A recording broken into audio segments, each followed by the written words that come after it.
இப்போ வெங்காயம் நசுக்கிறோம்.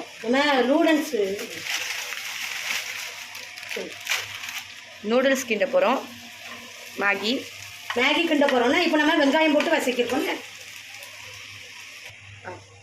தக்காளியும் போட்டுருவோம். 2 வெங்காயம்னா ஒரு தக்காளி 1.5 தக்காளி போதும். அப்புறம் கொஞ்சம் மிளகா பொடிசா வெட்டி 2-3 மிளகாவும் உரப்புக்கு வெட்டி போட்டுருக்கோங்க. பொடிசா வெட்டி போடுங்க. நீங்கள் குடமிளகாவையும் போடுறோம். அது ஜஸ்ட் ஃபார் வெஜிடபிள்ஸ். வெட்டிடும்.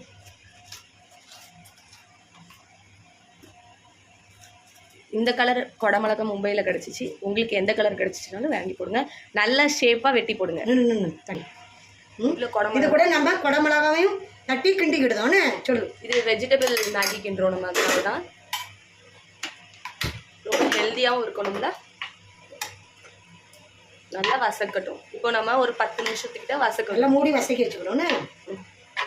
பாருங்க, தக்காளி குடமிளகாய் எல்லாம் நல்லா வசங்கிட்டுன்னு என்ன கொஞ்சம் வத்த பொடி போடும். நல்ல மிளகுன்னு. இது நல்ல மிளகு. இது நல்ல மிளகுன்னு போதும். ரொம்ப மசாலா போடக்கூடாது. இது மட்டன் மசாலா கொஞ்சம். மட்டன் மசாலா கூட கொஞ்சம் போட்டுக்கோங்க.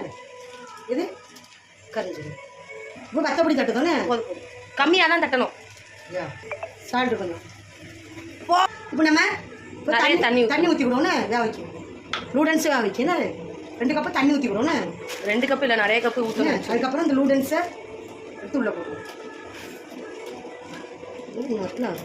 இந்த பொடி அதையும் உள்ளே தட்டுக்கணும்னு. போதும். 2 மேகி போட்டிருக்கோம். இன்னும் நிறைய தண்ணி ஊற்றி மூடி வச்சிடணும்.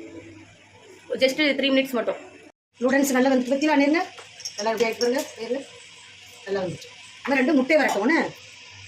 2 முட்டை நேருங்க. முட்டை தோடு உள்ள கிடக்கு. இல்லை சரி விட்டுரு. நான் இங்கே எடுத்துக்கிட்டு அது வேறு 2 எடுத்துட்டா. முட்டை நல்ல மழை போட்டுக்கோன்னு. போதும்.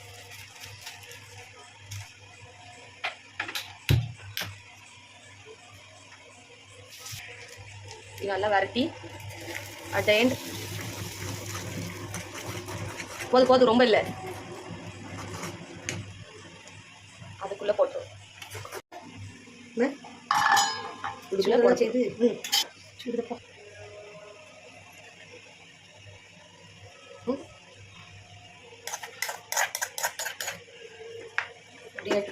அவ்வளோதான். சுவையான கையெடு சுவையான மேகி ரெடி.